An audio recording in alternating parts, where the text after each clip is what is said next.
चुनाव से पहले सुप्रीम कोर्ट की सर्जिकल स्ट्राइक, बंद किया इलेक्टोरल बॉन्ड, सबसे ज्यादा नुकसान बीजेपी को। कुछ ही दिनों में लोकसभा चुनाव होने हैं और उसके ठीक पहले सुप्रीम कोर्ट ने सर्जिकल स्ट्राइक कर दी।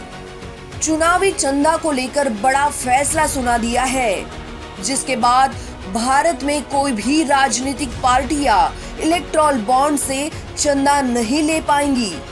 इतना ही नहीं, सुप्रीम कोर्ट की संवैधानिक बेंच ने इस इलेक्टोरल बॉन्ड को असंवैधानिक ही करार दे दिया। आपको बता दें, इलेक्टोरल बॉन्ड एक तरह का प्रेमिसरी नोट होता है, जिसे बैंक नोट भी कहते हैं। 2000 रुपए से अधिक का चंदा लेने के लिए इसका उपयोग किया जाता है।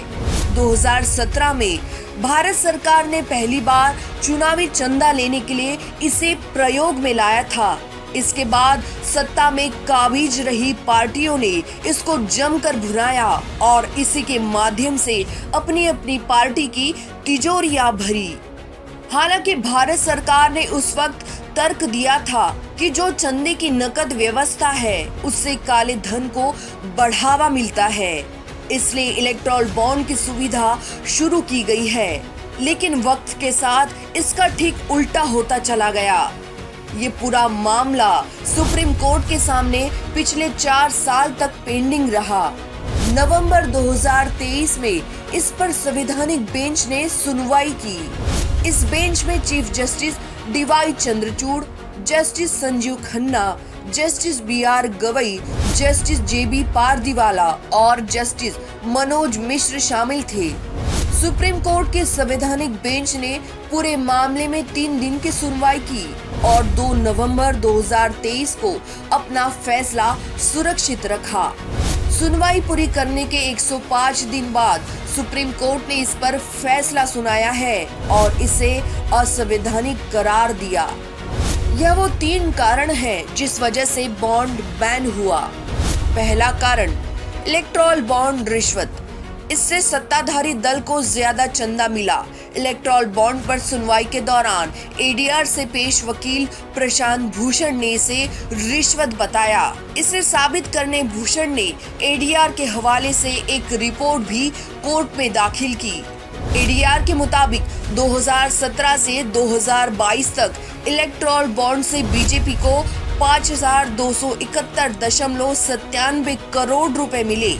कांग्रेस को इस दौरान इलेक्टोरल बॉन्ड से सिर्फ 952.29 करोड़ रुपए मिले। ममता बनर्जी की party Trinamool Congress electoral bond से 767.88 करोड़ रुपए, तो NCP को 63.75 करोड़ रुपए चंदा मिला। 2017 से 2022 के दौरान केंद्र के साथ साथ बीजेपी बिहार, यूपी, हरियाणा, गुजरात जैसे राज्यों की सत्ता में काबिज थी। कांग्रेस इस दौरान राजस्थान, छत्तीसगढ़ और पंजाब की सत्ता में थी। ममता की पार्टी बंगाल की सरकार में थी, तो वहीं NCP कुछ सालों के लिए महाराष्ट्र की सत्ता में रही। ADR के मुताबिक जो दल पिछले 5 साल से विपक्ष में है, उसे 1% से भी कम का चंदा इलेक्टोरल बॉन्ड के जरिए मिला। ADR ने कहा कि चुनावी साल 2019 में बीजेपी को रिकॉर्ड 2555 करोड़ रुपए का चंदा इलेक्टोरल बॉन्ड से मिला। इस साल कांग्रेस को सिर्फ 317 करोड़ रुपए ही चंदा मिला। दूसरा कारण, ED और सरकार जान सकती है तो आम जनता क्यों नहीं।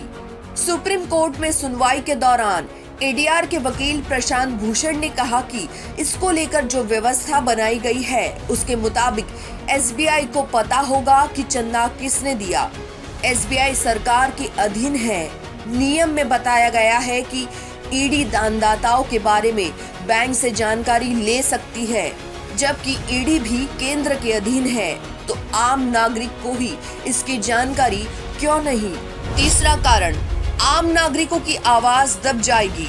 लोकतंत्र का मतलब नहीं। सुप्रीम कोर्ट में इसके तर्क में जो तीसरा महत्वपूर्ण तर्क दिया गया, वो आम नागरिकों से जुड़ा हुआ था। सुनवाई के दौरान वरिष्ठ वकील कपिल सिब्बल ने कहा, जो पैसा देगा सरकार भी उसी के लिए काम करेगी, फिर आम नागरिकों का क्या होगा? अगर यह प्रक्रिया पारदर्शी होती है तो कॉरपोरेट सेक्टर का दबदबा कम होगा। Bureau report.